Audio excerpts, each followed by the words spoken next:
Hey, what's up guys? Oke guys, di video kali ini gue akan menceritakan seluruh alur cerita dari film Seven Days yang dirilis pada tahun 2010.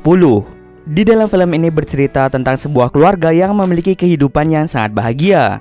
Akan tetapi pada suatu hari, putri dari keluarga tersebut menghilang secara misterius. Sang ayah pun mencoba untuk mencarinya tetapi sama sekali tidak ketemu. Apakah si ayah berhasil menemukan putrinya dalam keadaan selamat atau justru sebaliknya? Yuk kita masuk saja ke ceritanya guys.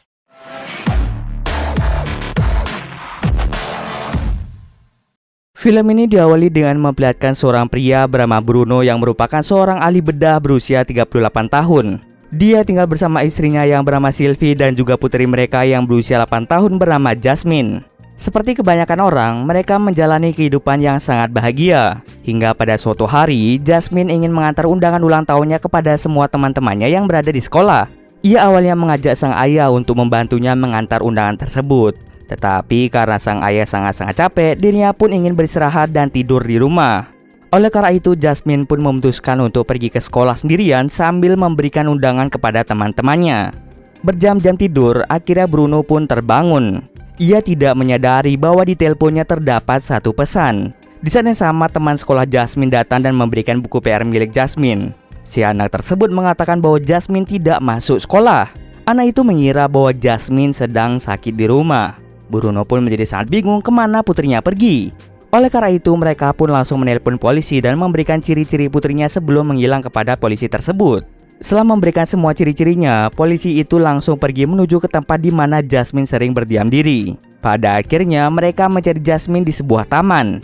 Saat sedang mencarinya, mereka semua sangat terkejut karena Jasmine telah meninggal akibat diperkosa oleh seorang yang biadab. Bruno yang melihat hal tersebut merasa sangat-sangat bersedih. Ia menyesal karena dirinya tidak mengantar putrinya ke sekolah. Kesedihannya itu membuat Bruno menjadi sangat marah. Para polisi dan salah satu detektif bernama Detektif Mercure telah menemukan tersangka utama dalam pembunuhan Jasmine. Mereka memiliki bukti yang kuat dan berhasil menganalisa DNA dari sperma yang ditemukan di dekat tubuh Jasmine.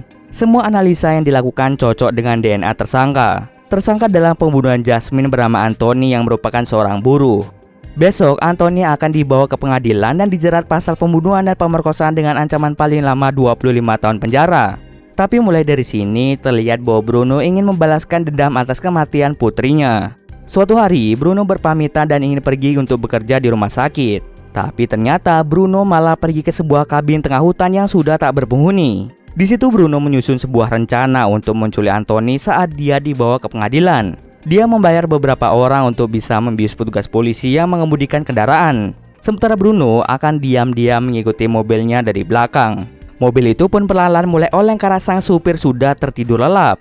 Bruno dengan cepat turun dan mengatakan bahwa dirinya adalah seorang dokter. Tapi di saat bersamaan, Bruno langsung membawa mobil itu kabur ke sebuah tempat. Bruno langsung membius Anthony dan langsung membawanya ke dalam mobil pribadi. Setelah memasukkannya ke dalam mobil, Bruno langsung bergegas pergi ke sebuah kabin di tengah hutan. Setelah tersangka dibawa oleh Bruno, detektif dan para polisi langsung melaporkan hal ini kepada istri Bruno yaitu Sylvie. Sylvie sama sekali tidak tahu kemana suaminya pergi. Si detektif memutuskan untuk menyadap telepon yang dipegang oleh Sylvie untuk bisa memantau aktivitas yang dilakukannya. Sementara di dalam kabin, Bruno langsung melepas semua pakaian Anthony dan mulai mengikatnya agar dia tidak bisa kabur. Rencananya, Bruno akan menyiksa Anthony pelan-pelan dalam 7 hari ke depan. Hari ke-7 adalah hari ulang tahun Jasmine. Jadi setelah membunuh Anthony, maka Bruno akan menyerahkan dirinya kepada pihak polisi. Pada hari pertama, Bruno tidak segan-segan memukul kaki Anthony menggunakan palu sehingga membuat kakinya menjadi patah. Setelah kakinya patah, Bruno dengan sengaja membuat Anthony berdiri dengan tali yang mengikat lehernya. Jika Anthony tidak kuat menopang tubuhnya, maka ia bisa saja mati kehabisan oksigen. Tak terasa sudah memasuki hari kedua semenjak Bruno menculik Anthony. Para polisi dan detektif masih mencari tahu di mana lokasi Bruno berada. Mereka sudah mencari Bruno di berbagai tempat seperti penginapan, hotel, dan sebagainya. Tetapi hasilnya nihil. Di tempat lain, Bruno dengan sengaja memberi daging mentah pada Anthony. Sebenarnya, daging tersebut tidak layak untuk dikonsumsi. Tetapi karena Anthony kelaparan, pada akhirnya ia terpaksa untuk memakan makanan tersebut. Di tempat lain, si detektif Mercure mengingat kejadian yang sama ketika istrinya dibunuh oleh seseorang menggunakan pistol. Awalnya ia merasa ingin membalaskan dendam, sama halnya dengan yang dilakukan oleh Bruno. Tetapi ia mulai menyadari bahwa balas dendam tidak akan mengembalikan istrinya. Oleh karena itu, detektif Mercure membiarkan orang tersebut ditahan di penjara sesuai prosedur yang berlaku. Meskipun Mercure memiliki masa kelam juga, ia bertekad untuk menghentikan Bruno yang ingin membalaskan dendam pada orang yang telah membunuh putrinya. Di sisi lain, Bruno mulai menelpon istrinya dan mengatakan bahwa dirinya akan membunuh Anthony dalam 7 hari ke depan. Hal itu semata-mata untuk anak sematawayangnya yang sangat disayang oleh Bruno. Setelah berhasil membunuhnya, ia akan menyerahkan diri ke kantor polisi. Sylvie sudah menyuruh Bruno untuk pulang, namun Bruno tidak mendengar perkataan dari istrinya sendiri. Di saat bersamaan, detektif mendengar semua percakapan yang dilakukan Bruno dengan Sylvie karena sebelumnya mereka sudah menyadap HP milik Sylvie.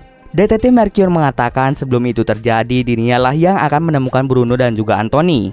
Tapi sayang, saat mereka melakukan percakapan jarak jauh, detektif itu gagal melacak di mana lokasi Bruno berada. Oleh karena itu, mereka mencoba mencari cara lain.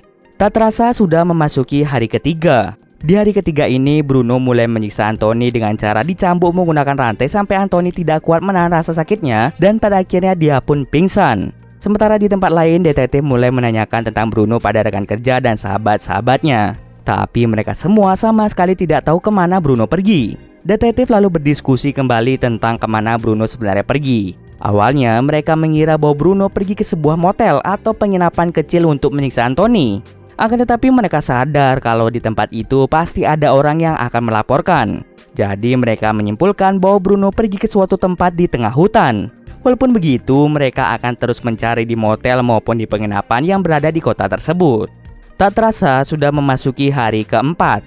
Bruno mulai menyiksa Anthony lebih sadis lagi dari sebelumnya. Dia merobek perutnya dan sengaja merusak lambungnya. Sementara para polisi masih berusaha menggeledah semua tempat penginapan yang ada di daerah itu. Di hari kelima, Bruno mulai mencoba membunuh Anthony dengan cara menutup saluran pernafasannya. Akan tetapi tidak jadi karena ia sadar kalau dirinya tidak bisa membunuh Anthony. Anthony kemudian mengaku bahwa dirinya telah melecehkan dan membunuh 3 anak di bawah umur selain Jasmine. Di antaranya ada Marion, Laurie, dan yang terakhir ada Charlotte. Mendengar pengakuan tersebut, Bruno langsung melaporkan hal itu kepada polisi agar keluarga korban tahu kalau Anthony telah membunuh 3 anak mereka. Saat menelpon, ternyata para polisi berhasil melacak keberadaan dari Bruno. Oleh karena itu, para polisi bergegas ke lokasi. Tapi sesampainya di lokasi, mereka hanya bisa menemukan sebuah laptop dan beberapa ponsel. Ternyata hal itu sudah direncanakan oleh Bruno sebelumnya. Dia sudah membayar orang untuk bisa membuat jaringan palsu agar bisa menipu para polisi. Polisi yang tertipu pun mulai kembali ke kantor. Sementara di dalam kabin, Bruno memutuskan untuk memotong burung dari Anthony agar Anthony tidak bisa melakukan pelecehan terhadap anak. Tak terasa sudah memasuki hari ke-6. Di dalam sebuah berita, para orang tua korban yang kehilangan anak mulai ditanyakan beberapa pertanyaan.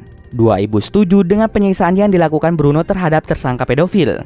Sedangkan 1 ibu lagi tidak setuju dengan tindakan yang dilakukan oleh Bruno. Bruno yang mendengar hal tersebut memutuskan untuk menculik sang ibu yang tidak setuju dengan tindakannya. Setelah berhasil menculiknya, Bruno langsung membawa si ibu untuk menemui Anthony, orang yang telah membunuh anak dari si ibu tersebut. Tetapi walaupun sudah dipaksa untuk menyiksa Anthony, si ibu tidak ingin menyakitinya. Sang ibu mengatakan bahwa tidak ada gunanya menyiksa Anthony seperti itu. Balas dendam yang dilakukan tidak akan mengembalikan putri mereka. Dengan perkataan seperti itu, Bruno pun langsung memukul si ibu hingga ia pingsan.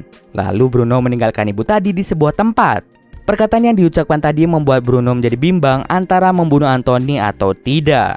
Tak terasa sudah hari ke-7, yaitu hari terakhir. Salah satu polisi yang sedang berpatroli melihat kendaraan pribadi milik Bruno yang terparkir di sebuah hutan. Maka dari itu, polisi tadi langsung menelpon beberapa polisi dan juga detektif untuk datang ke tempat tersebut. Sesampai di lokasi, mereka pun langsung mencari rumah yang ditempati oleh Bruno. Akibat perkataan yang diucapkan oleh si ibu kemarin, membuat Bruno tidak jadi untuk membunuh Anthony. Oleh karena itu, Bruno langsung melepaskan rantai yang mengikat tangannya.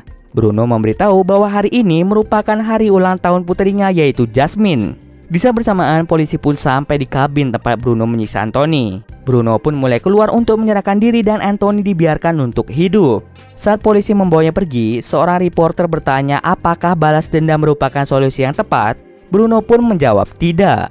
Dan ketika ditanya lagi apakah Bruno menyesali perbuatannya tersebut, Bruno pun menjawab tidak. Dan di akhir cerita, Anthony dan Bruno pun dipenjara. Dan cerita pun selesai. Oke, mungkin sekian dulu video kali ini. Jika ada kesalahan, gue mohon maaf. Oke, see you next video guys.